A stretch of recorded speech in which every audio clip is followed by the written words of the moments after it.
Cher Papa Noël, cela fait quelque temps que je ne t'ai pas écrit.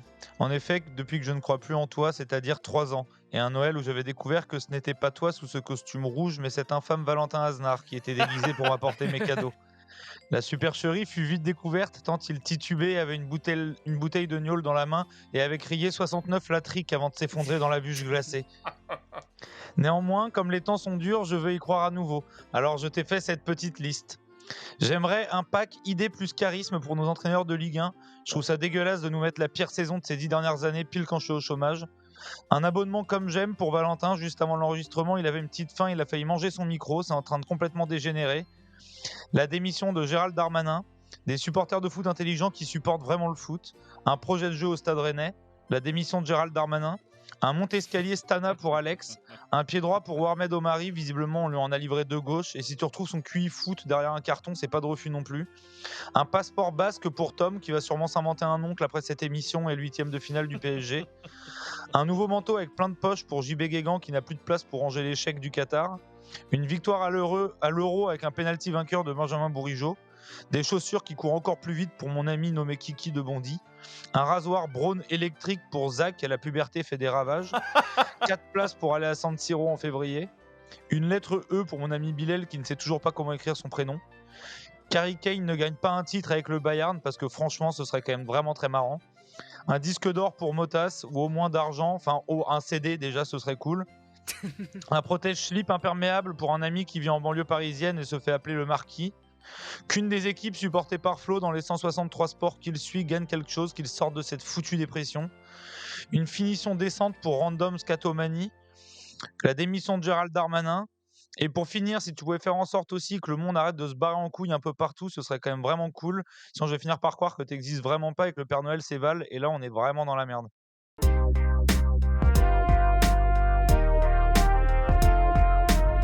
Salut à tous, bienvenue pour ce dernier épisode de l'année. J'espère que chacun a fait sa liste et est prêt à s'éclater le bide dans ces fêtes de fin d'année, comme elles sont bien nommées.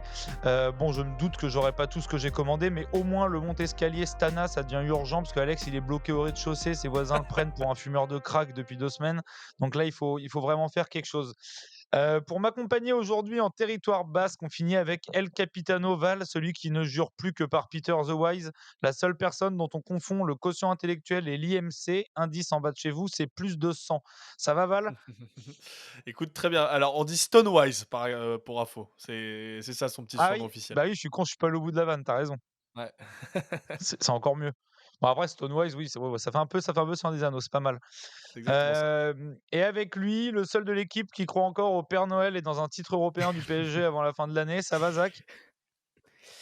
Bah, écoute, ça va très bien et je sais pas comment tu as réussi à deviner ma liste de Noël, tu as fait fort et la tienne est très complète. Je sais pas si j'arriverai à faire mieux. Ouais, bah, j'aurais pas tout. Après, toi, je me Ah, doute que les le ouais, protège-slip de Marquinhos, il est assez indispensable, hein, on va pas se mentir. ouais, en fait, il y a pas mal de choses indispensables, hein. Chacun Ouais, piochera un peu ce qu'il c'est veut. vrai. Bon, je me Bah, doute déjà, que la démission de Darmanin, on va pas se mentir, elle est pas mal aussi, hein. ouais, Ça, si ouais, elle bah, je pouvait l'ai arriver remis. très vite, ce Au serait cas où, je l'ai sympa. remis. Oui, 3-4 Mais fois, après, bon, j'ai vu, c'est bon.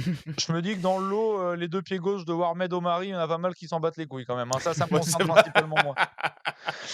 Bon, allez les gars, on va filer dans une région où il pleut pas mal, où les mecs se prennent pour un pays et où ça joue pas mal au football. Spoiler alerte, c'est pas la Bretagne.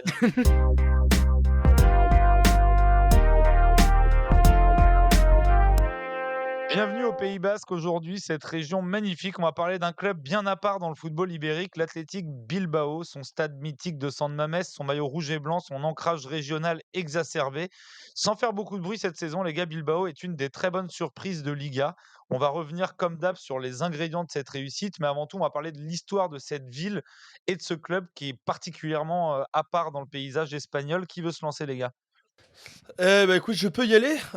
Situons un petit peu Bilbao. Bilbao, c'est une ville qui est située dans le nord de l'Espagne, dans justement le Pays basque, qui est cette, région, très marquée par l'indépendantisme, notamment, depuis le début du XXe siècle, et toutes les actions qui en ont découlé. Alors le Pays basque, c'est une région qui est divisée en 7 parties. Alors il y a le Labourd, la Soule, la Basse-Navarre, la Biscaye, l'Álava et le Guipuscoa, dont Zach nous a fait un super format court ce mercredi. Et justement, Bilbao, c'est situé dans la Biscaye, qui est donc une de ces 7 régions.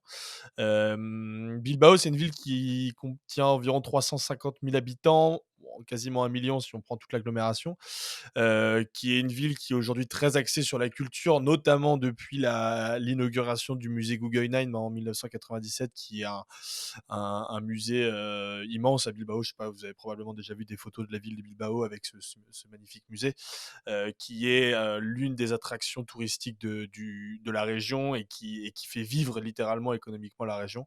Et la ville en elle-même de Bilbao, c'est une ville qui a été beaucoup marquée pendant par la révolution industrielle, pardon, au 19e siècle, que ce soit économiquement. Alors, il faut savoir que c'est notamment à travers l'exploitation des nombreuses mines de fer de la région, que la ville va se développer, et aussi à travers sa proximité avec l'océan, puisqu'elle a, grâce à ça, développé ses activités portuaires et est devenue un pôle hyper important de l'économie espagnole et européenne. Et évidemment, tout ce développement économique au 19e siècle a aussi entraîné un basculement sociologique, puisque la ville et ses habitants vont évidemment créer et attirer de nombreux postes d'ouvriers. Et c'est d'ailleurs dans ce contexte-là que va naître le club en 1898, avec l'arrivée de beaucoup de travailleurs anglais, notamment du sud de l'Angleterre, notamment de villes comme Sunderland ou Southampton.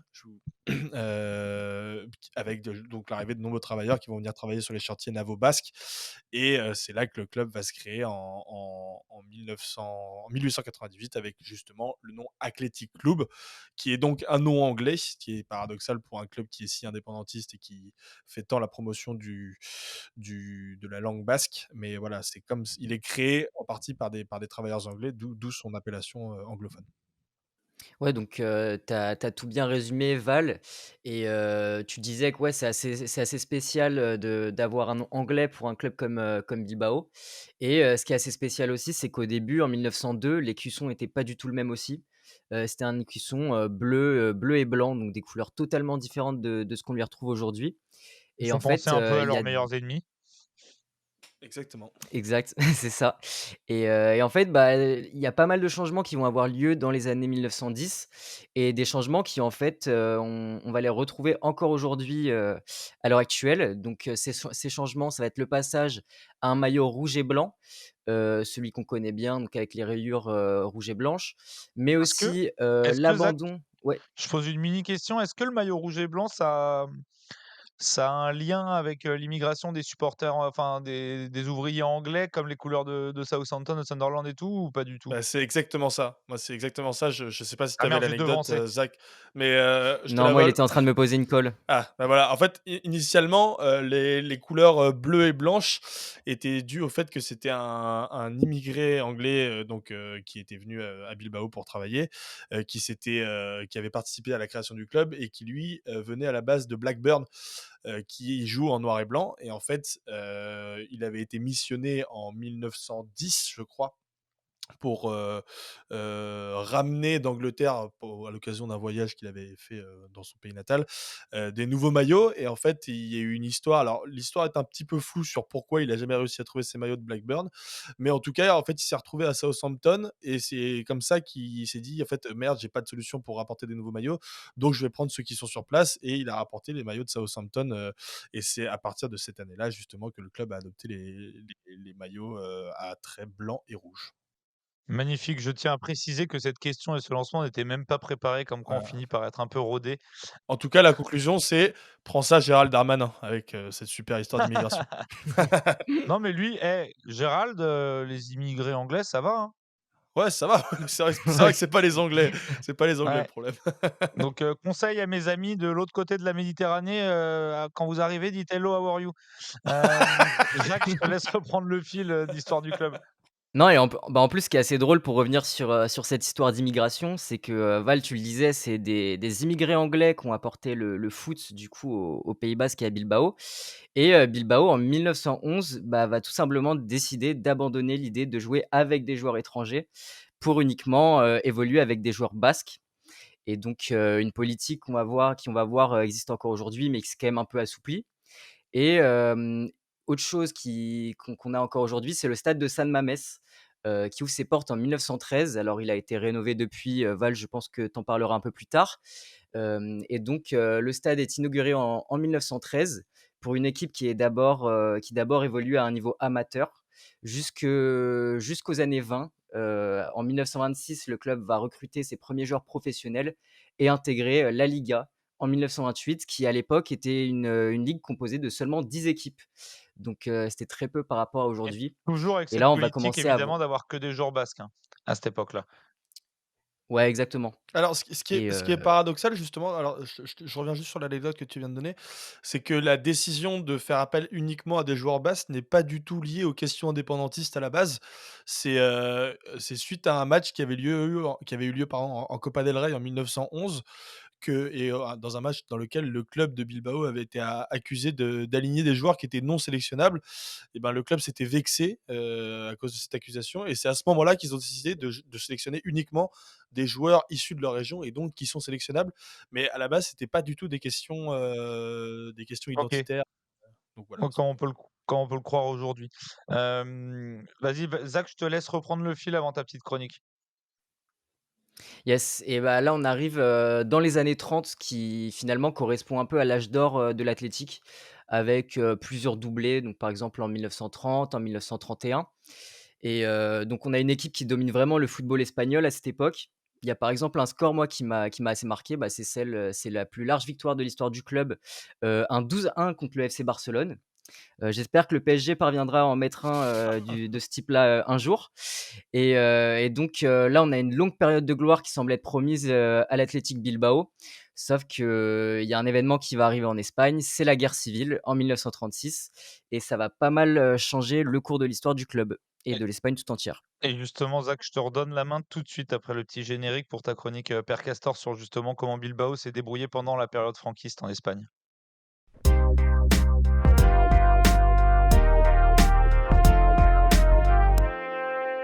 Du coup, Zach, avant de parler de Bilbao, est-ce que tu peux nous recontextualiser un petit peu le contexte de la guerre civile en Espagne? Ouais, bien sûr Val, je vais essayer d'être le plus synthétique et complet à la fois. Alors, pour rappel, la guerre civile espagnole, c'est un conflit qui oppose les nationalistes de droite et d'extrême droite aux forces républicaines de gauche et d'extrême gauche de 1936 à 1939. Et durant ces 3 ans de guerre, Franco reçoit le soutien de l'Allemagne nazie et de l'Italie fasciste. Les troupes franquistes finissent par triompher le 26 mars 1939. Une dictature voit alors le jour au prix de 400 000 morts. Et comment la guerre a été vécue justement depuis le Pays basque? Eh bien, durant la guerre, le Pays basque se range du côté des républicains, avec qui ils obtiennent un statut de province autonome. Mais la défaite républicaine face à Franco voit la région subir des crimes de guerre horribles. Le plus célèbre reste le bombardement du village de Guernica par la légion allemande de Condor, envoyée par Hitler en aide à Franco et illustré par Picasso en 1937. En réaction à cette violence, plusieurs organisations illégales et armées se forment, notamment l'Euskadita Askatasuna, ou autrement dit ETA, revendiquant un Pays basque socialiste et indépendant. Le groupe a mené des actions terroristes tout au long de la dictature. Le plus important d'entre eux est l'assassinat de Luis Carrero Blanco en 1973, alors bras droit de Franco. Et du coup, pour revenir sur l'aspect sportif, est-ce que tu peux nous détailler ce qui s'est passé du côté de l'Athletic Club? Ouais, bah, suite au push de Franco, tout change. L'équipe de Bilbao est dissoute et la Liga est suspendue jusqu'en 1939. Les effets de la guerre civile ont affaibli l'Athletic sur le plan social, économique et sur le terrain. Cette reconstruction se fait qui plus est sous le nom d'Atlético de Bilbao, en application d'un décret mis en place par Franco en 1941 et interdisant l'usage d'autres langues que le castillan en Espagne. Alors malgré ce changement de nom, le club est loin d'être dans le viseur du régime franquiste et bien au contraire. Comme l'explique Alejandro Quiroga, auteur du livre European Historic Quarterly, le régime militaire, je cite, fait la promotion d'une narration nationaliste associée au football, qui permet alors d'augmenter l'identification des Espagnols à la dictature. Et dans cette stratégie, le club de Bilbao répond parfaitement aux critères recherchés par la dictature. Sur le terrain, des joueurs virils et rugueux. La dictature, d'ailleurs, présentait le basque comme le caractère espagnol original et voyait en l'athlétique l'incarnation des valeurs hispaniques masculines, c'est-à-dire la virilité, l'impulsion et la fureur. C'est alors avec cette image que Bilbao retrouve peu à peu les sommets du football espagnol, en remportant une Liga en 1943 et 3 Coupes d'Espagne de suite entre 1943 et 1945. Ouais, un retour au plus haut niveau qui est assez rapide. Tu me disais pourtant que l'équipe avait totalement été rebâtie après la guerre. Est-ce qu'il y a une raison à ce retour au sommet? Bah, en fait, après la guerre, le club décide de se reconstruire en accordant sa confiance à la jeunesse. Une stratégie qui paye très rapidement et qui restera appliquée les décennies suivantes. On a par exemple une section moins de 18 qui est créée en 1960 et le centre de l'ESAMA, la première académie de football spécialement construite dans le pays, qui est conçue en 1969 puis inaugurée en 1971. Bilbao, encore aujourd'hui, compense l'absence de recrutement de joueurs étrangers au Pays Basque par une formation optimale des jeunes joueurs de sa province. D'accord, donc l'Athletic a bel et bien su trouver les moyens pour se relever de la guerre et la dictature. Par contre, Zach, on est un peu long et je pense qu'Alex là commence à s'endormir tranquillement. Donc, est-ce que tu peux nous résumer la fin de la dictature pour l'Athletic Bilbao? Ouais, excuse-moi, pauvre Alex. Sportivement, plutôt bien. Le club remporte notamment un autre championnat d'Espagne en 1956 et 6 coupes d'Espagne entre 1950 et la fin de la dictature en 1975. Alors, suite à la mort de Franco, le club reprend son nom d'origine, l'Athletic Club, et comme un symbole de la fin de l'oppression franquiste, le drapeau basque est déployé par les capitaines José Ángel Iribar et Ignacio Cortabarria au centre du terrain, avant un match opposant la Real Sociedad et Bilbao.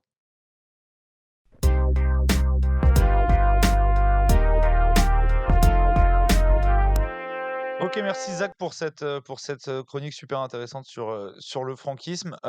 Du coup, on s'est arrêté à la mort, de Franco en 75. C'est quoi l'événement majeur qui suit pour Bilbao? Eh ben, il y a plusieurs événements importants qui vont suivre dans l'histoire du club. D'abord sur le plan sportif, c'est qu'il va y avoir une finale européenne face à la Juventus en 1977, qui est malheureusement perdue pour les Basques, à la différence de buts. Et après, il y a un autre événement aussi, sur le plan politique, c'est que, quelques jours après la mort de Franco seulement, le club va à nouveau, retrouver son nom d'Athletic Club, qui avait été remplacé par Atlético de Bilbao sous Franco, car il avait été interdit de porter des noms d'origine autre que le castillan. Et donc, après ça, est arrivée la finale face à la Juve et ce qui reste finalement l'un des derniers exploits en date, de Bilbao. Car la suite, on va le voir, c'est beaucoup plus mitigé. Après, il y a un peu une traversée du désert. Donc comme je le disais avant, on avait un peu l'âge d'or de Bilbao, avant la guerre civile et qui a totalement tout stoppé. Et finalement, là, il y a une grande période sans trophée.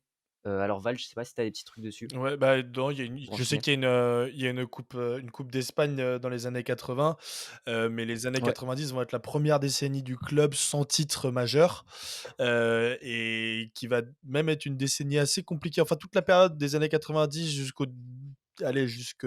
2006-2007 va être une période assez compliquée pour le club, notamment à cause aussi, bah, de plusieurs événements sportifs qui vont avoir lieu. Je pense notamment à la création de la Première Ligue, la création de la Ligue des Champions et l'arrêt Bosman qui vont être, évidemment 3 événements majeurs dans l'histoire du football européen puisque ça va être la démocratisation aussi du marché des transferts et cetera. Et on sait, comme l'a expliqué Zach, qu'évidemment le club est très marqué par l'indépendantisme et qu'il décide de recruter seulement des joueurs, issus de la région. Et c'est d'ailleurs en réaction à cet arrêt Bosman que le club va alléger un petit peu ses conditions de recrutement. Désormais, pour qu'un joueur puisse jouer au club, il doit alors il y a 3 conditions spéciales. Il y a être un joueur né au Pays basque ou de parenté, donc parents ou grands-parents basques. Donc c'est pour ça que, par exemple, Vicente Lizarazu a pu jouer au club. Avoir joué pour plusieurs années au Pays basque, donc dans un autre club comme par exemple la Real Sociedad, ou avoir été formé à la cantera du club depuis l'âge de 10 ans environ, même sans parenté basque. Donc ça, c'est le cas d'Iñaki Williams et de Nico Williams. Donc voilà, c'est des conditions qui vont s'alléger et qui vont permettre au club aussi de se maintenir à très haut niveau et de rester l'un des 3 clubs. Je ne sais pas si on l'a encore dit, c'est la stat qui sort partout, mais voilà, rester l'un des 3 clubs de Liga qui n'est jamais descendu en deuxième division de l'histoire avec le Real et le Barça. Et c'est grâce à cette ouverture aussi que le club va pouvoir se maintenir à ce niveau-là. Oui, ce qui est pas une performance dégueu de jamais être descendu, Oui, c'est c'est quand même 91 ans, je crois, si je dis pas de bêtises. c'est quand même assez solide. Est-ce que les gars, on peut se rapprocher un peu de l'époque contemporaine qui nous intéresse et voir comment bosse ces dernières années Athletic Bilbao et comment on peut essayer de comprendre, ce qui se passe en ce début de saison, avec ce bon début de saison? Est-ce que c'est lié au à leur taf ou est-ce que, c'est un heureux hasard? Juste pour, avant de basculer sur l'époque, très moderne, je m'étais arrêté à 2007, allez, fin des années 2000. Il faut quand même noter, l'arrivée en 2010 2010 ou 2011, je sais plus, j'ai un trou, mais 2011. de 2011, voilà, de Marcelo Bielsa évidemment, qui va rester même pas un an et demi au club, qui au début va avoir des débuts un petit peu difficiles, le temps que les joueurs s'acclimatent, mais qui très rapidement, va marquer l'histoire du club, sur une période très courte, notamment parce qu'il va proposer un jeu qui est absolument dingue. Il y a un match qui est peut-être l'un des plus beaux matchs de la décennie 2010, qui est ce match qui a lieu le 7 novembre 2011 contre le Barça de Guardiola. Zach avait sa première dent de lait qui poussait à l'époque. Mais c'est un match où c'était absolument dingue le niveau de jeu qu'il y a eu sur ce match-là. C'était sous la pluie à San Mamés, dans des conditions un peu dantesques. Et il y a un niveau de jeu sur ce match-là. Le ballon sort jamais des limites du terrain. Il y a un nombre de passes, de redoublements d'action qui est absolument monstrueux. Et c'est un match qui reste un petit peu dans l'imaginaire collectif des supporters de foot en général et évidemment des supporters de Bilbao. Et c'est peut-être la marque de Marcelo Bielsa à Bilbao, avec peut-être une masterclass qu'il avait fait contre Manchester United en huitième de finale de Ligue Europa, puisque cette année-là, l'Athletic Bilbao, l'Athletic Club, pardon, va aussi aller jusqu'en finale d'Europa League en sortant le CSK, Man U, Schalke, Sporting et en s'inclinant face à l'Atlético, seulement en finale. Donc voilà, une année qui a été, hyper importante dans l'histoire récente du club parce que, Marcelo Bielsa et parce qu'il y a eu un impact sur le jeu qui était assez dingue. Ouais, il est encore bien dans les mémoires, du club et c'est vrai que ce match, il est dingue. D'ailleurs, je crois qu'il est dispo en replay, hein, facilement sur internet. Vous pouvez le trouver s'il y en a qui sont Ouais, curieux ouais, et sur c'était l'époque où Footballia, je crois, il doit être, dispo, ouais. la Liga était encore le meilleur championnat en Europe et qu'on prenait plaisir à regarder ce championnat qui est plus compliqué aujourd'hui. Du coup, après cette période Bielsa, qu'est-ce qui se passe pour en arriver à peu près aux années 2020? Bah, écoute, Jules, la suite, c'est que Ernesto Valverde, dont on va reparler, plus en détail, arrive au club en 2013 et va apporter une forme de régularité à cette équipe avec des performances, qui vont les mener jusqu'en Europe, chaque année. Donc des championnats qui vont se terminer à chaque fois entre la 5e et la 7e place et Un qui petit peu le stade rennais basque finalement. exactement, on peut pas viser beaucoup plus haut, mais parfois, ça peut aller un peu plus bas, comme on va le voir parce qu'après Valverde, ça a été un peu plus compliqué. Mais s'il y a aussi une chose à noter de son 1er passage à Bilbao, enfin non, de son deuxième passage à Bilbao, pardon, en tant qu'entraîneur, c'est il va surtout gagner un trophée avec le club et pas contre n'importe qui puisqu'il remporte une, super coupe d'Espagne en 2015, face au Barça. Et alors Val, tu parlais de matchs, mémorables, bah, on a quand même eu un 4-0, à San Mamés contre le Barça. Donc franchement ça, les supporters peuvent s'en souvenir et donc c'est ce qui restera, comme le moment le plus marquant de Valverde au club, jusqu'à son départ le 30 juin 2017 où là, on va commencer à avoir une petite période d'instabilité, finalement jusqu'à son retour en 2022. Il y a un truc. Pas absurde qu'après ce 4-0, contre le Barça, ça leur a donné des idées, pour aller le chercher.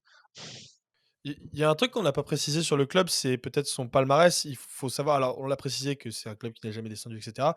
Il faut savoir que c'est quand même le quatrième club qui a remporté le plus de championnats dans l'histoire du foot espagnol. Ils en ont remporté 8 et surtout ils ont remporté 23 coupes d'Espagne, ce qui est énorme, et 3 super coupes d'Espagne aussi, dont la dernière qui a eu lieu en 2021, si je dis pas de non, ça c'est la coupe d'Espagne en 2021 et je crois qu'ils gagnent une super coupe l'année d'après.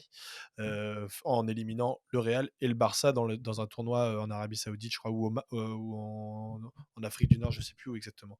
J'ai pas envie de dire de conneries, donc je vous laisserai vérifier. Mais voilà, c'est aussi un club qui a un énorme palmarès et qui a un palmarès qui varie aussi en fonction des élections des présidents et des directions. Parce qu'on ne l'a pas précisé non plus, mais c'est aussi un des derniers clubs qui a un système de socios aujourd'hui. Il n'y a pas de 43 000 socios qui détiennent le club et qui élisent tous les 4 ans, je crois, si je ne dis pas de bêtises, un nouveau président. Et chaque président, en fait, vient avec littéralement un programme et c'est d'ailleurs là-dessus qu'on va peut-être pouvoir basculer sur la nouvelle direction, puisque la dernière élection a eu lieu en juillet 2022, donc l'année dernière. C'est John Ugarte qui a été élu et il avait promis une de ses promesses de campagne, c'était de remettre, de ramener une nouvelle fois Ernesto Valverde au poste d'entraîneur s'il était élu. À l'inverse, il y avait un de ses concurrents qui avait promis de faire revenir Marcelo Bielsa. Bielsa qui avait déjà d'ailleurs, présenté un programme de plus de 600 pages avec des rapports sur tous les joueurs et cetera, un truc de malade alors qu'il était même pas sûr d'être embauché par le club. Je pense qu'il s'était farci 500 matchs de l'Athletic Bilbao juste pour pouvoir faire ce rapport. Grand fou qu'il est. Mais donc voilà, il faut comprendre aussi que le club dépend des différentes périodes électorales qu'il y a, puisque les projets peuvent varier assez régulièrement. Donc voilà. Et ce qui met en valeur du coup justement, le nombre de titres qu'a ce club-là avec, entre son fonctionnement qui est un petit peu particulier et quand même, enfin, on le rappelle une nouvelle fois, je pense qu'on a plusieurs fois le rappelé dans l'épisode, mais le fait que ne sont autorisés à jouer que des joueurs basques et assimilés et cetera et c'est quand même Bah, dingue de c'est ça gagner qui est autant de dingue, ouais. titres en se entre guillemets «mettant des règles tout seul» quoi. Bah, justement Val, du coup, c'est transition parfaite. Est-ce qu'on peut parler un petit peu du coup de ce nouveau président qui a ramené Valverde et comment un peu est dirigé le club? Quelle est la ligne directrice du club? Ouais, donc John Uriarte, qui a donc été élu en juillet 2022. Alors on s'excuse pour les prononciations de noms basques parce que c'est toujours plus compliqué à prononcer, donc s'il y a des petites erreurs, n'hésitez pas à nous le faire remonter. Mais voilà, John Uriarte, UGI-A-R-T-E, moi c'est comme ça que je l'ai trouvé, qui est un homme qui est né à Bilbao pardon, qui est un financier qui a commencé sa carrière dans les banques, à Londres, notamment chez Merrill Lynch et Morgan Stanley, avant de revenir en 2009 dans sa région natale pour se lancer justement dans l'entrepreneuriat et créer une entreprise qui s'appelle TicketBiz, qui est l'équivalent de Viagogo à l'époque, je ne sais pas si vous vous rappelez, qui est une plateforme de revente de billets pour des événements sportifs, musicaux, etc., qui a plutôt bien fonctionné puisqu'il l'a revendu quelques années plus tard à eBay. Et puis, à partir de 2018, il retourne dans le secteur de la finance en créant All Iron Ventures, qui est une société de capital risque avec laquelle il investit dans l'immobilier, l'hôtellerie et la technologie. Et voilà, évidemment, comme c'est un homme du cru qui a réussi, je pense que c'est comme ça qu'il a eu la légitimité pour se présenter aux élections de Bilbao. Et donc, il a été élu l'an passé. Avec lui, il y a un autre homme qui est secrétaire général du club depuis 2006. Alors lui, pour le coup, il n'est pas dépendant des différents mandats, visiblement, qui s'appelle John Barastegui, qui s'occupe plutôt de tout l'aspect administratif. Et, voilà, il est secrétaire général, hein, donc c'est tout l'aspect administratif et financier aussi, qui a d'ailleurs donné quelques informations récemment sur la situation financière du club, en disant qu'ils étaient évidemment dans le besoin d'aller augmenter la capacité de générer des revenus. Évidemment, c'est un club qu'il faut bien comprendre qui ne dépense pas énormément. Toutes ces dépenses vont dans le système de détection. Alors, il y a l'achat de quelques joueurs qui sont issus de la région du Pays Basque, mais sinon, c'est essentiellement dans la détection de jeunes joueurs et dans le centre de formation. Ce qui n'empêche qu'ils ont quand même besoin visiblement d'augmenter la capacité de générer des revenus. C'est comme ça qu'il l'a présenté en tout cas, pour mettre une plus grande stabilité économique au club. Il disait qu'il n'y avait pas énormément de problématiques, mais qu'il n'y avait pas beaucoup non plus de marge de manœuvre. D'ailleurs, le club est en déficit cette année de 6 millions d'euros. Donc voilà, ils estiment que pour être viable et solvable, il faut comprendre que c'est quand même un des clubs les plus solvables d'Espagne, ils ont besoin de générer des nouveaux revenus. Mais voilà, ça c'est pour Sachant donc que Val, je sais plus si tu l'as précisé machin pour ceux qui nous écoutent, mais Uriarte, le nouveau président, a une petite quarantaine d'années. Ce qui est aussi ouais, étonnant dans le paysage ouais, footballistique ouais, européen, c'est que c'est un très jeune président. ouais, exactement. Ouais. Et et Val, tu parlais aussi de la notion de stabilité et ce qui est intéressant aussi, c'est que, Uriarte, s'il a choisi Valverde et pas Bielsa, c'est qu'en fait, il s'était basé sur un programme où il avait annoncé vouloir s'appuyer, sur des membres du club qui avaient, bien fonctionné les années précédentes et c'est aussi pour ça qu'il a insisté sur le fait que Valverde revienne au club et c'est aussi en partie pour ça qu'il a été élu. Et donc à partir de là, l'idée d'améliorer, les structures dans la continuité, est apparue. Et du coup, les gars, on va avoir par rapport à nos autres épisodes de Poteau Carré, on va aller un petit peu plus vite sur l'environnement sportif qui entoure Uriarte, parce qu'évidemment, il y a beaucoup moins besoin de cellules, de recrutement, et cetera. Mais est-ce qu'il y a quand même des des mecs dont on peut parler dans le sportif qui sont importants, dans ce club-là où il y a pas grand-chose de notable et c'est Valverde qui a les clés du camion? Ouais, bah, écoute, il y a un homme qui se détache, c'est, le directeur sportif, Mikel Gonzalez, qui assure à la fois, la direction, de l'équipe des sections masculines et féminines et il est, chargé en gros de superviser la mise en œuvre, de la stratégie du département des sports, donc tout ce qui va être équipe première, mais alors aussi le centre de formation, de l'ESAMA Oh, c'est un et rôle classique de aussi, directeur sportif, hein. OK, donc c'est un mec qui est important dans l'organigramme du club quand même. Ouais, tu l'as pas précisé, mais du coup, il a été aussi au centre de formation d'Eibar. Il faut savoir qu'Eibar et Alavés, c'est des villes, du ouais. Pays basque, hein. Donc c'est aussi quelqu'un qui connaît très bien l'écosystème, footballistique du Pays basque et donc qui est adapté à ce type de poste-là, hein. C'est là-dessus qu'il a été recruté et il y a une anecdote qui est assez marrante d'ailleurs, c'est qu'à la base, il a été recruté pour être, directeur du développement du club et non directeur sportif.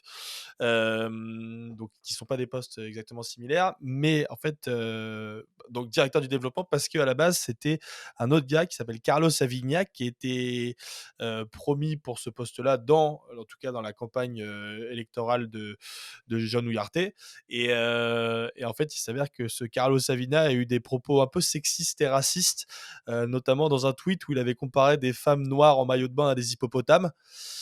Ah bien. Autant vous dire que c'est pas passé auprès des fans, donc John Uriarte l'a rapidement écarté de sa liste. Et c'est comme ça que Mikel Gonzalez est monté en tant que directeur sportif. Et du coup, il a fait venir un autre gars qui s'appelle Victor Moreno, avec qui il avait travaillé à Alaves aussi en tant que. Pardon, il le fait venir en tant que directeur du développement, donc le poste qu'il était censé occuper à la base. Donc voilà, encore un mec qui connaît bien l'écosystème footballistique du Pays basque. Et en revanche, le petit Carlos Savigna a retrouvé un poste, évidemment, en France, à l'AS Monaco. Voilà. Bien! Ils sont pas très regardants sur le côté social, alors qu'à Bilbao, c'est assez important, hein, Ah on ouais, l'a pas clairement, ouais. trop dit et cetera, mais c'est quand même un club qui est quand même très proche du peuple et cetera et enfin, tu l'as un peu dit dans l'histoire, de toute façon, on est quand même sur une zone qui est très ouvrière donc comme tous ces clubs-là, c'est Oui, et on puis les sociaux, c'est tout. Ils ont un droit de regard, enfin, ils ont un vrai ouais. droit de décision là-dessus. Donc, Et du coup, les gars, en partant du directeur sportif, on arrive très vite à celui qui, grâce à Uriarte, est revenu au club pour la troisième fois, qui est évidemment, monsieur Ernesto Valverde et on va revenir les gars un peu sur son parcours pour savoir de qui on parle et puis après, on aura la chance d'écouter Ruben qui est fondateur et CM du compte, Ligue Actu qui nous parlera mieux du personnage et de son style de jeu. Mais je vous laisse commencer un petit peu pour revenir un peu sur le parcours bête et méchant de ce coach. Au-delà d'être un bon entraîneur, déjà, faut préciser que c'était aussi un très bon joueur. Enfin, il a quand même une belle carrière avec, un passage à l'Espagnol Barcelone, notamment sous les ordres de Javier Clemente. Il va aussi également évoluer au Barça. Donc, il a eu une carrière en fait de joueur assez similaire à sa carrière d'entraîneur et finalement avant d'arriver à l'Athletic Bilbao aussi en tant que joueur et c'était un attaquant assez prolifique parce qu'à Bilbao, il a quand même marqué 50 buts en 188 matchs et la carrière d'entraîneur, finalement, elle va être aussi assez liée, à l'Athletic Bilbao, car il va y monter les échelons, petit à petit. Donc, il réalise d'abord sa formation d'entraîneur à l'Athletic à partir de 1997 avec l'équipe de jeunes du club et aussi il va entraîner l'équipe B pendant 2 ans pour finalement arriver en tête de l'équipe première en 2003. Donc il a vraiment eu la carrière, d'un entraîneur qui gravit les échelons un par un et en fait cette carrière, qui s'annonçait assez stable pour Valverde, du côté de Bilbao et bah, elle va partir un peu dans tous les sens, pendant quelques années, parce qu'on a des passages assez courts, alors, du côté de l'Espagnol. On a aussi 2 passages à l'Olympiakos, à Villarreal entre-temps, puis à Valence. Mais donc, toutes ces escapades pour finalement atterrir où? Bah, de nouveau du côté, de Bilbao en 2013, comme on en a parlé tout à l'heure et donc à partir de là, il va cette fois s'installer sur le banc, quand même 4 ans et comme on l'a dit tout à l'heure, stabiliser le club à un niveau, convenable à la 8e place. mmh, il faut savoir que c'est un mec qui alors en France, on en a une image d'un mec, assez simple, sans trop de charisme, et qui sportivement est plutôt, comment dire? Lésé par son passage au Barça, qui a pas été si horrible que ça, parce qu'il fait quand même une première saison où il gagne le championnat avec 36 matchs sans défaite, je crois. Évidemment, il est Ouais, lésé par les c'est ce que j'allais dire. En fait, en France, il jouait un peu d'une réputation pas ouf parce qu'en fait, il s'entendait pas avec Messi sur la ouais, fin de cette période du voilà. Barça et Et surtout, il se prend les 2 remontadas. Il se prend les 2 remontadas, de contre la Roma et Liverpool. qui lui ont fait beaucoup de mal, en tout cas sur son image à l'international, et aussi parce que je pense qu'à partir de ce moment-là, le groupe l'a lâché et que tout ce qu'il voulait proposer en termes de jeu, enfin, c'était impossible avec un groupe qui te suit plus. Mais il faut savoir que, en Espagne, c'est un mec qui est considéré comme un mec véritablement brillant, hyper cultivé et cetera, qui a une vraie connaissance du jeu et du foot. Et voilà, c'est une image qui est complètement différente que celle que nous, on a en France. Bah, parce qu'on a un peu l'image internationale de ouais, c'est 2 remontadas comme tu le disais, mais à part ça en Liga, enfin il roule sur le championnat les 2 saisons où il est au Barça. Ouais, exactement. Bah, les gars, ce que je propose, c'est que du coup, on a un peu plus compris le parcours de Valverde avant qu'il revienne là, du coup, à Bilbao. Je propose que pour en savoir un peu plus, on écoute Val qui allait parler avec Ruben du compte du coup Ligue Actu, qui va nous parler un peu plus en détail de Valverde et de son style.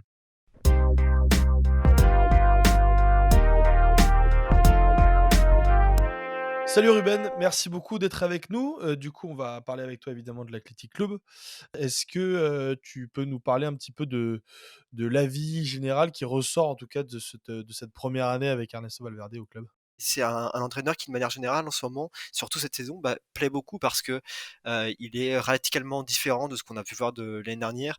Moi, cette année, je vois un entraîneur qui est beaucoup plus dans la confiance et dans la nécessité de garder un groupe solide et un 11 solide particulièrement parce que l'année dernière, il y avait toujours ces petits changements, parfois dans les 11 qui paraissaient pas être grand-chose et qui, bah, malheureusement, venaient un peu casser la dynamique. Alors que cette saison, on a une équipe qui, bah, quasiment de journée en journée est la même, avec un 11 qui se répète, un 11 qui, voilà, qui même dans les changements est globalement le même et c'est vrai qu'au final, les joueurs certes finissent, fatigués souvent les matchs, mais en tout cas moi je pense que c'est un point qu'il faut mentionner quand on parle de Valverde, c'est qu'il a réussi enfin à trouver ce 11, type, ce 11 titulaire, ce qui même a manqué à l'Athletics depuis même avant lui sur les dernières années. On voit bien que cette année, ouais, il y a un 11 titulaire, en particulier et c'est quelqu'un qui en plus de ça, voilà, est en train aussi de donner la confiance à pas mal de jeunes. On sait que dans un club comme l'Athletic évidemment c'est important parce que, voilà, il y a un recrutement qui est limité, il y a traditionnellement une grande place qui a été donnée au centre de formation, donc il faut savoir en tirer quelque chose et je trouve qu'il le fait à merveille cette saison. Mais c'est quelqu'un qui voilà, on sent a pris de l'expérience aussi, et même vis-à-vis de ses équipes en tout cas, la connaît, mais non pas seulement dans ses joueurs, mais même dans son âme, dans son identité. Je pense que ça c'est une vraie différence avec ce qu'on a pu voir d'autres années, même dans son précédent mandat en tout cas. Donc voilà, moi il y a beaucoup de points positifs en tout cas et le fait qu'il a réussi à redonner cette confiance-là au groupe en particulier, cette façon de pouvoir être compétitif, je pense que c'est le point qu'on peut mentionner, particulièrement parce que moi c'est ce que j'en ressortirais, ouais. Et tactiquement, du coup, est-ce que tu peux nous parler un peu, que toi qui regardes, allez 98 des matchs, je pense, nous parler un petit peu de comment il arrive à faire évoluer son équipe? Et bah, disons que ouais, c'est un Soldado, c'est quelqu'un qui est toujours très fidèle au 4-2-3-1, ça bouge pas trop. Et c'est quelqu'un qui, a vraiment mis l'axe, en tout cas sur sa troisième étape politique depuis l'année dernière, qui a mis l'axe vraiment sur le contrôle du milieu de terrain. Il y a beaucoup de matchs l'année dernière qui ont été mal négociés parce qu'on avait un milieu de terrain qui était relativement faible et on le sentait parce qu'il voulait accorder une importance, que ce soit, offensivement ou défensivement. Il voulait que le milieu de terrain soit un peu c'est le cas dans beaucoup d'équipes aussi, mais c'était pas forcément le cas avant Athletic, soit le centre de beaucoup d'équipes, pardon, de beaucoup d'actions, que vers l'avant, il y ait ces joueurs qui soient là pour, à la fois faire la transition attaque et défense et en même temps je trouve que c'est une équipe qui, voilà, utilise beaucoup plus, le cœur du jeu parce que, avant on avait un Athletic qui était malheureusement, c'est un peu triste de le résumer comme ça, mais qui était beaucoup écarté sur les ailes, centré et puis tenter de reprendre de la tête, d'une reprise. Alors que maintenant, on voit aussi voilà, qu'il y a une vraie importance qui est accordée voilà, au milieu de terrain, au poste de milieu offensif, alors qui avant était occupé par Mouniaïd, mais qui malheureusement maintenant voilà, est un peu plus a pris de l'âge aussi, et puis est un peu moins endurant physiquement. Maintenant, il y a un super Boyan Sunset qui fait le taf au milieu et on voit que c'est voilà une vraie caractéristique, c'est que le poste de 10 et même le milieu de terrain un peu plus bas soit vraiment le cœur du jeu, aussi bien pour décaler sur les ailes que pour creuser dans l'axe. Donc ça, c'est vraiment le cœur du jeu et puis après, il y a quand même tout un travail qui est fait au niveau des ailes, parce qu'on a des profils, Iñaki et Nico Williams en particulier qui sont, évidemment des 2 joueurs très rapides, Nico peut-être un peu plus tactique, un peu technique pardon qu'Iñaki. Mais globalement, on voit quand même que ce sont 2 joueurs qui arrivent, à faire la différence et qui de plus en plus passent aussi par l'axe. Donc je dirais que le jeu qu'il essaie de construire en tout cas, est beaucoup plus basé par le passage, dans le centre vers l'axe du terrain, qu'auparavant où c'était voilà vraiment beaucoup, centré, beaucoup de jeux sur les ailes et même les ailiers d'ailleurs en ce sens-là aussi ont parfois voilà, dans leur montée aussi une certaine place qui où on les revoit parfois se remettre dans l'axe et même Guro Seta qui est quand même le numéro 9 de cette équipe, redescend beaucoup aussi pour justement participer au jeu donc voilà comment je pourrais un peu définir ça. Pour parler un petit peu de la direction, quel est, le premier bilan que tu peux en tirer après, les 1 an et demi de mandat? Et bah, disons que c'est une direction qui a quand même remis le club globalement sur les bons rails, après, les 3 quasiment 4 ans de Heitor Elizegui qui malheureusement ont fait beaucoup de mal au club aussi bien, économiquement que sur les résultats. Il n'y a pas eu forcément pour l'instant de recrues majeures, on l'a dit depuis 1 an et demi. Il y a eu le retour d'Ander Herrera qui évidemment était, quand même un vrai plus au milieu, même si c'est un joueur qui est, voilà, physiquement assez limité quand il est, au top pardon, au niveau du sur le terrain, il y a pas forcément, d'équivalent et ça, c'est un vrai plus. Donc, on voit aussi que et ça, c'est vraiment un point positif, c'est que au niveau du recrutement, du scouting, l'Athletic avait perdu beaucoup d'influence, dans le Pays Basque parce qu'il y a évidemment un autre club qui carbure aussi dans cette région, c'est la Real Sociedad, il faut se dire que, bah, voilà, pendant les 3 ans et demi, 4 ans de sous Heitor Elizegui qui était l'ancien président, le club s'est fait complètement dépasser sur ça et on voit bien qu'il y a eu vraiment le retour d'une structure, en tout cas de scouting, de recrutement, avec Michael Gonzalez, qui est le directeur sportif, on va dire, directeur général, qui vraiment fait un super boulot autour de ça. Et voilà, on voit bien qu'il y a de plus en plus de jeunes, en tout cas, qui sont dans les radars à nouveau de l'Athletic, qui sont suivis et qui s'entraînent avec les équipes de jeunes. Et voilà, même de manière générale, autour de Yono Uriarte, le président qui a été élu donc, en juin 2022, il y a aussi toute une équipe voilà, de professionnels, voilà, j'ai plus forcément le nom du personnage en tête. C'était un ancien, responsable de performance, j'ai oublié son nom, qui était chez, l'équipe de cyclisme, UAE, je crois de Pogačar et C'est qui ça. voilà qui a signé du coup cet été à l'Athletic, pareil. Donc on voit bien qu'il y a vraiment au-delà du sportif, au-delà du recrutement, il y a aussi beaucoup de travail qui est fait en interne économiquement, pour même voilà évaluer les performances des joueurs et ça je pense que c'est quelque chose qui fait vraiment beaucoup de bien. Et puis voilà, clairement il y a un message qui est assez clair, c'est que, il y a eu une franchise, c'est que l'Atlético ne pourrait pas, en tout cas vu les salaires qu'ils ont donnés aux joueurs aujourd'hui, et même vu ce que le club génère, on va dire de point de vue économique et ce qu'il encaisse, sans retour en qualification européenne, ce sera compliqué de maintenir une telle, allure budgétaire parce que mine de rien, c'est un club qui paye quand même beaucoup ses joueurs et bien qu'il y ait un gros budget, il faut aussi, bah, voilà, qu'il y ait des résultats à un moment et il faut une qualification européenne qui en tout cas serait une solution à beaucoup de ces maux-là, quoi.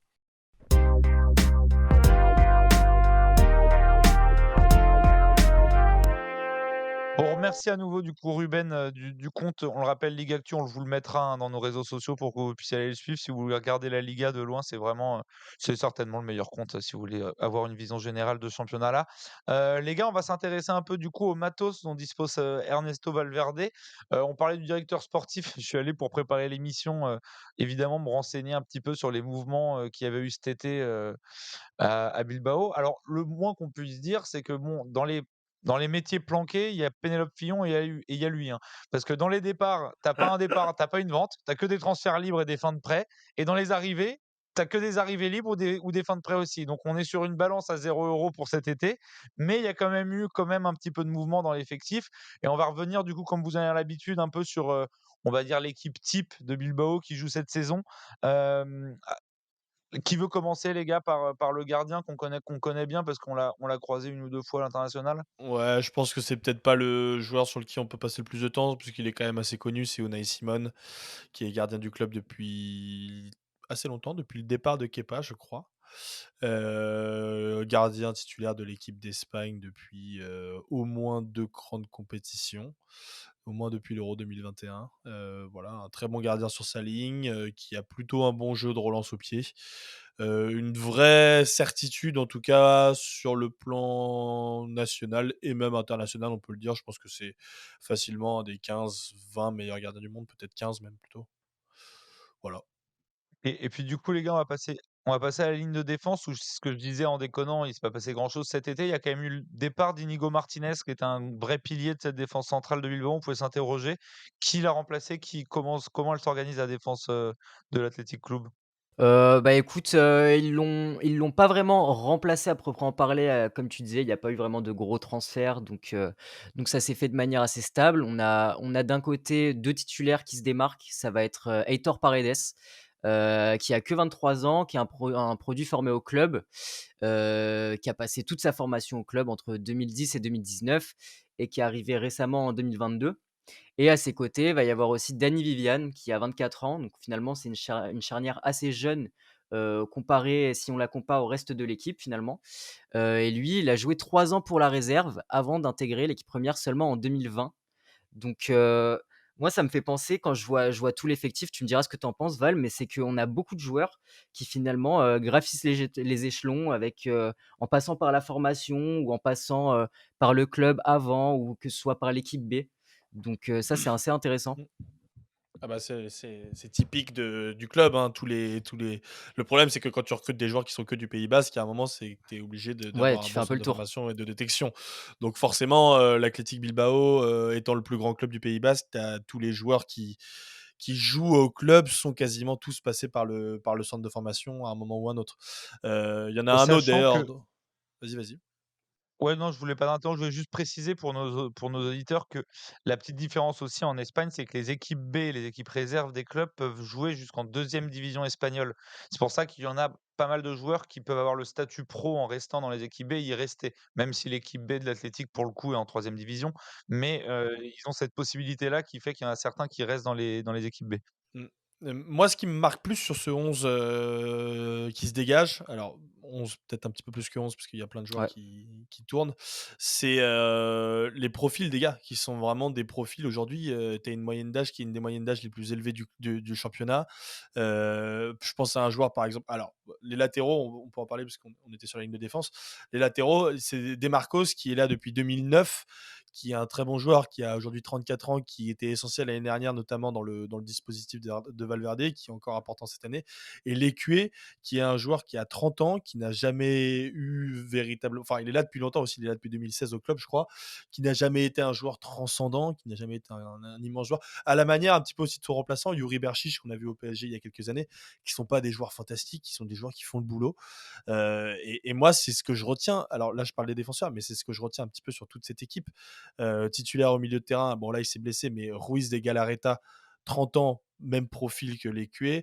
Il y a Ander Herrera qui a eu une carrière peut-être un petit peu plus internationale, mais pareil pour Dani Garcia, 33 ans, Mikel Vesga, 30 ans, Raúl Garcia, 37 ans. Tout ça, c'est des joueurs qui jouent régulièrement aujourd'hui à l'Athletic Bilbao, qui ne sont pas des joueurs transcendants, mais qui sont aussi révélateurs de l'esprit un petit peu combattant du club et de l'identité aussi basque. C'est ça qui fait partie aussi de cette identité-là. C'est que les mecs, c'est pas des top joueurs, c'est des joueurs moyens qui ont des qualités techniques bon, à l'espagnol, donc probablement supérieures à l'équivalent français, mais voilà, c'est pas des joueurs exceptionnels.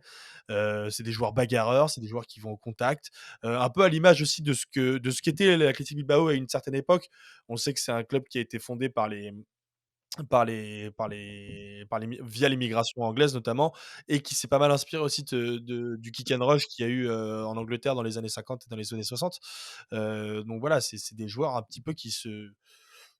Bah, alors je vais pas dire que c'est des Mais en joueurs fait, c'est un peu hein, mais c'est un peu ça. Enfin, il y a un peu l'idée, quoi.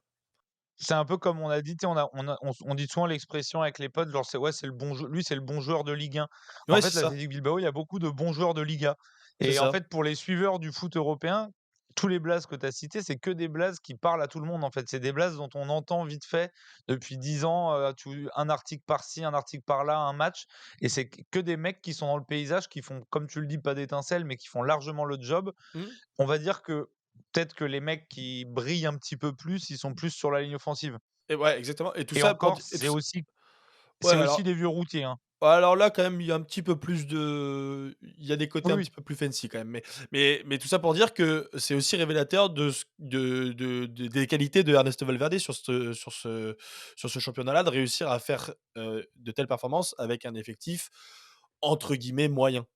Et après, ouais, par contre, pour partir, sur l'attaque, Jules, tu le disais, là, c'est un peu le côté rafraîchissant de l'équipe, on va dire.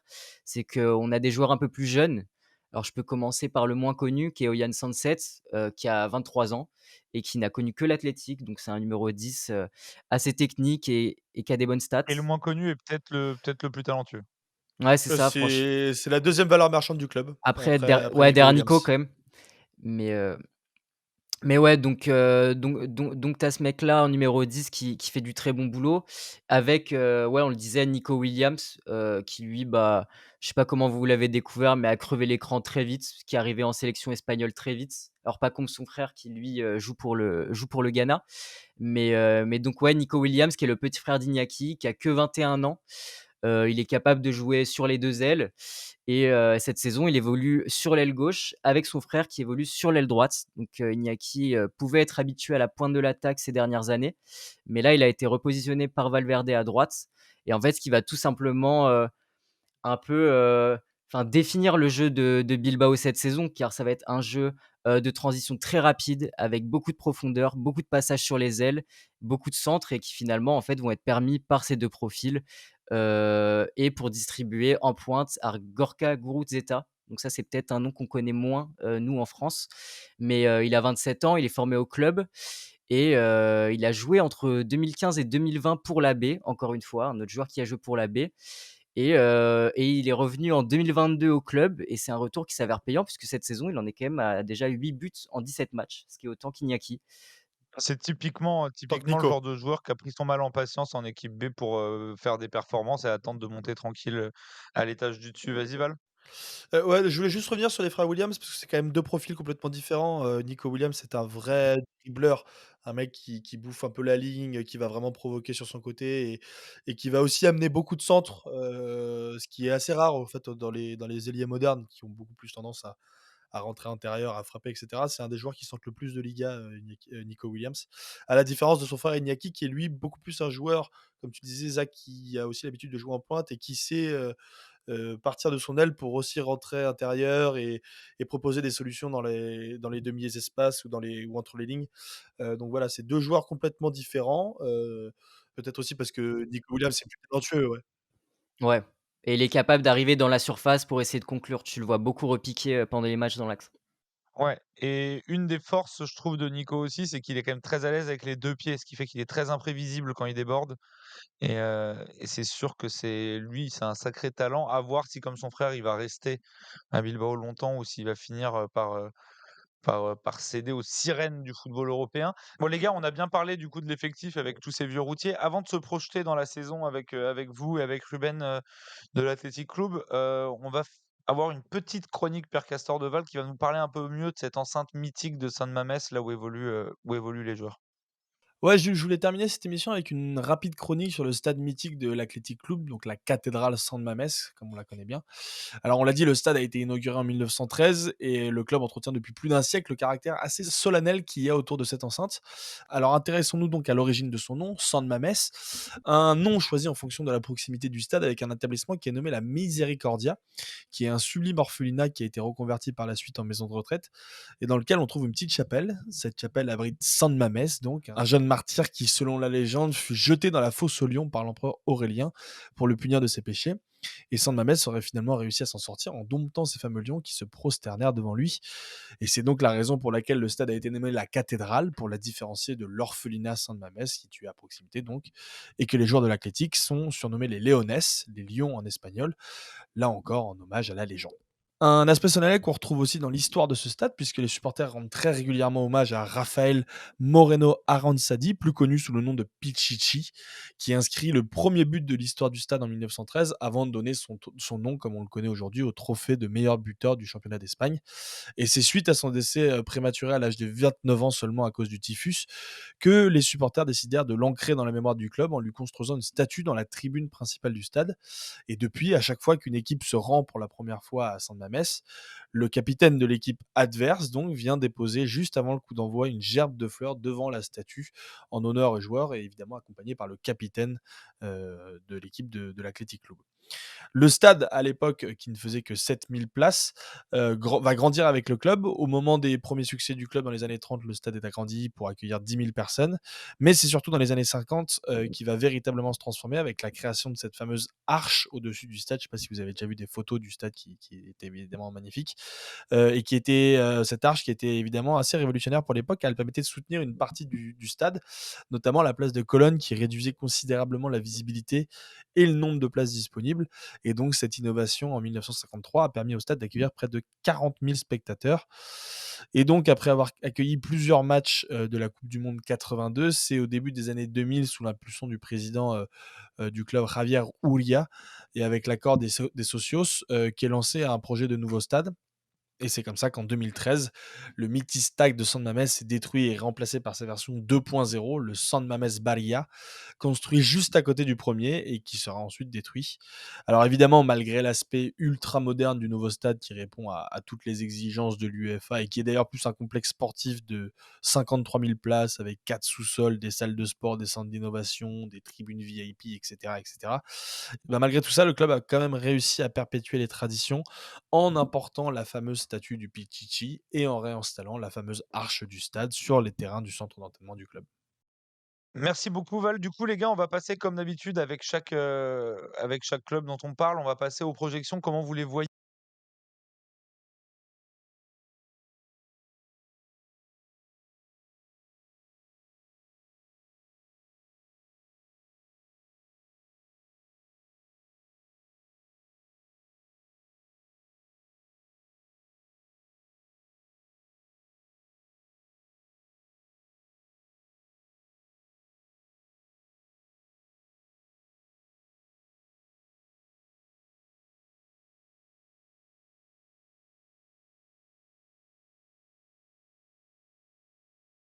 Vous cette année? Et puis évidemment, il y aura Ruben qui nous parlera aussi de comment il les voit cette année et à long terme. Vous, je vais juste vous demander pour la fin de saison parce qu'on n'est pas assez éclairé pour savoir, ce qui va se passer. Et ben moi, je ne sais pas, Jules. Je ne sais pas comment me projeter par rapport à cet Athletic Club. C'est ce qu'on dit C'est depuis tout dur à de se l'heure, hein. projeter par rapport à la Liga déjà. Ouais, bah déjà, bah en Que fait, tu je regardes tous les pense week-ends que surtout. ouais, bah, en fait, je pense qu'ils arrivent à aujourd'hui, je pense qu'ils arrivent à cette position de 5e au classement, parce que Valverde a trouvé l'alchimie avec ces clubs-là et une alchimie que le club distille depuis des décennies avec des joueurs, très axés sur l'identité basque et cetera, qui sont aussi des joueurs, on l'a pas précisé, mais qui sont plutôt bien payés pour le coup. Le Bilbao, c'est quand même un gros club, c'est quand même 135 millions d'euros de budget. Et évidemment, pour pouvoir conserver ces joueurs par rapport à la concurrence, ils sont aussi obligés de surpayer, ce qui est d'ailleurs un objectif du secrétaire général aujourd'hui, c'est de réussir à ramener les salaires à des niveaux normaux par rapport au championnat espagnol. Oui, puis Ce qui, après, tu me diras si tu dépenses pas, 70 millions de transferts chaque été, ça te laisse de l'argent pour la masse salariale. Voilà, exactement. Mais donc voilà, c'est le travail d'Ernesto Valverde, insufflé par, justement toute cette idée, cette identité basque. Après moi, j'ai du mal à me projeter parce que c'est ce que je vous dis, l'effectif, il y a des joueurs moyens. Moi, tu me les dis comme ça, je les cale entre la 8e et la 10e place dans le ventre mou. Aujourd'hui, vu le niveau de la Liga qui est moins élevé que celui, d'il y a quelques années, mais un petit peu mieux que celui d'il y a 2-3 ans, je pense. Bah, peut-être que ça surperforme un peu, mais même quand tu regardes les chiffres, ils surperforment pas vraiment, puisque tu regardes les XG concédés, les XG marqués, bah, c'est à peu près, enfin, ça correspond à peu près à ce qu'ils devraient faire. Donc, je sais pas où me projeter. C'est probablement une des bonnes équipes de Liga cette saison. Il y a eu des vrais bons matchs. Il y a eu un match contre le Rayo Vallecano où ils ont gagné 4-0 avec un jeu vraiment très léché. S'ils arrivent à accrocher une place européenne, ce sera très bien. Et sur le long terme, pareil, j'ai du mal à me projeter. Je vais laisser la parole à Ruben là-dessus, qui aura peut-être plus de vision que moi. Toi, Zach, un peu pareil que Val? Bah, écoute, là, je suis devant le classement, du coup, pour aider un peu plus Val à se projeter et bah, moi, je les vois bien. Là, je regarde et je les vois bien finir 6e, tu vois? Parce qu'il y a le trio, qu'on connaît, donc Real, Barça, Atlético, qui va pas bouger. On a Gérone qui Girona va surtout. peut-être Sachant nous qu'on en ouais, on a peut-être Gérone qui va nous faire la Leicester de 2016 Et après, moi, je vois quand même bien la Real Sociedad, tu vois, leur passer devant parce que ça joue quand même très bien cette année. Et j'avoue que je suis pas serein, moi, pour le huitième contre le PSG. Mais donc voilà, et en fait, derrière aussi, alors ils jouent super bien, hein. Là, moi, j'ai vu le résumé de Bilbao contre l'Atlético Madrid. Alors, ils leur roulent dessus de la première à la 90e minute. Je vous invite à le voir, c'est assez énorme. Mais ce classement s'explique peut-être aussi par les contre-performances d'autres clubs. On a quand même Villarreal qui est 15e de Liga, on a Séville qui est 13e. Bon, Valence, on est un peu habitué maintenant, mais qui est que 10e. Donc ça explique aussi peut-être Ouais, ce après tout classement, ça, tu vois. c'est Mais des clubs qui ont des difficultés financières et cetera, qui c'est sont beaucoup ça, moins stables que l'Athletic Bilbao qui, pour le coup, est hyper régulière dans ses résultats. c'est ça. Mais des clubs qui aussi parfois parviennent à être, tu vois, 4e, 5e de Liga. Ouais, ouais. Mais après, ouais, non, sur le long terme, j'ai aucune idée comme Val. Oui, mais le long terme, on va plutôt laisser Ruben nous en dire un peu plus.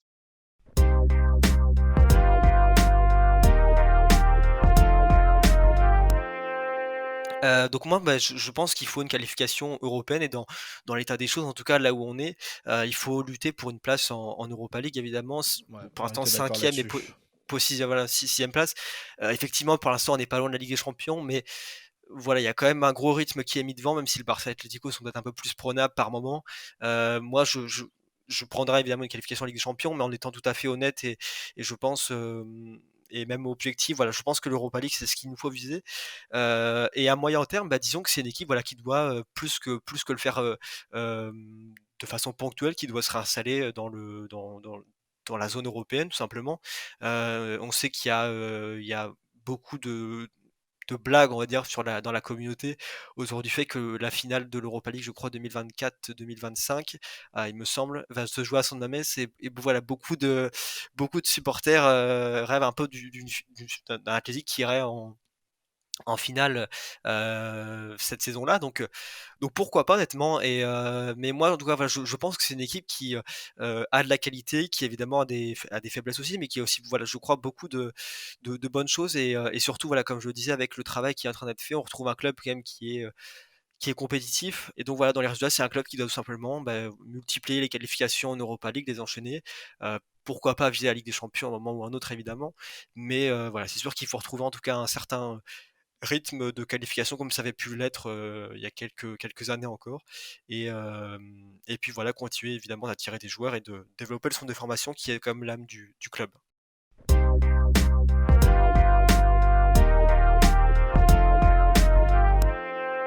De ce qu'on a dit de l'effectif, avec le profil du coach, qui est quand même un vieux routier, les joueurs qui savent faire et machin, je pense que c'est solide. Ça ne m'étonnerait pas que ça finisse entre la 4 et 6e parce que, comme dit Val, vu l'état de Séville, Villarreal et tout, Les ça mecs, ils ont reviendra pas. c'est vraiment un effectif de camionneurs, hein, les mecs, ils ont des kilomètres dans les jambes, hein. Bah ouais, c'est ça. Et donc, tu as du talent devant. Donc, en fait, il y a pas de raison que ça s'effondre. Donc, je pense que s'ils tiennent bien la barre, moi, je pense que ça reviendra pas derrière. Donc, ils vont finir, je pense, entre la 4 et la 7e et ce sera déjà très bien pour ce club-là. Avant de conclure, je voulais juste on le fait plus dans l'émission, mais pour une fois que j'en avais un, j'encourage tout le monde à théma la série qui s'appelle Patria sur Canal+, qui est une série qui est sortie il y a 5-6 ans, mais c'est sur MyCanal et c'est vraiment très cool pour ceux qui veulent en savoir plus sur le conflit basque. C'est une série à l'époque sur, les indépendantistes et ça permet d'en dire un peu plus et non, moi j'y connaissais rien et ça permet d'en savoir un peu plus, sur ce conflit-là et sur le pourquoi du comment et à quel point ça déchire des familles dans cette région-là. Vas-y Val, tu Bah, veux dire si une tu petite fais une reco reco ou un si mot? tu fais une reco, je me permets d'en faire une puisqu'il y a eu Bien sûr. une interview dans Nosotros, qui est évidemment un excellent site, pour parler football, en plus on les avait interviewés l'année dernière et tout, c'est vraiment super sympa ces gars-là. Une interview d'Andoni Bobin, je sais pas comment on dit, qui était Bombin, qui était l'ancien responsable de la méthodologie du club de Bilbao. Donc le mec qui était en charge de toute la formation et de l'identité que veulent transmettre les éducateurs dans le centre de formation de Bilbao, qui n'est plus au club aujourd'hui, mais qui a fait une super interview dans Nosotros, assez longue à lire, qui revient sur toute l'identité, etc. Donc je la recommande aussi. OK, bon, bah, merci Val de cette petite reco. Zach, tu veux en faire une ou tu t'en bats les couilles peut-être? Non, bah, alors déjà, moi, ce qui me passe en tête, c'est j'ai vu le docu Arte hier sur Robert De Niro qui est génial, donc rien à voir avec le foot, mais je recommande vivement. Voilà. Et non, sinon, pour revenir sur le foot, bah, parmi les sources que j'ai cherchées, je suis tombé sur un super article du Corner, donc je voulais le souligner parce qu'à chaque fois, c'est une Ouais, il y qualité en a d'article 4-5 quand en même qui est plus qui sont bien. assez ouais, c'est quand même une qualité d'article à chaque fois qui est assez géniale, super bien écrite, donc voilà, un petit clin d'œil et voilà. Bon les gars, merci beaucoup pour cette émission. C'était un peu particulier de parler du club de Bilbao parce que c'est un autre fonctionnement que les autres clubs, mais c'est aussi pour vous montrer que certains clubs, marchent différemment malgré, ce vilain foot business qui bouffe toute l'Europe. En tout cas, c'était un kiff de faire cette émission, c'était un kiff de faire cette année de Poteau Carré, la 3e. Donc merci à tous de continuer à nous suivre. Je vous souhaite d'excellentes fêtes en famille et on se revoit à la rentrée avec un Poteau Carré qui aura un petit peu bougé. Allez, ciao!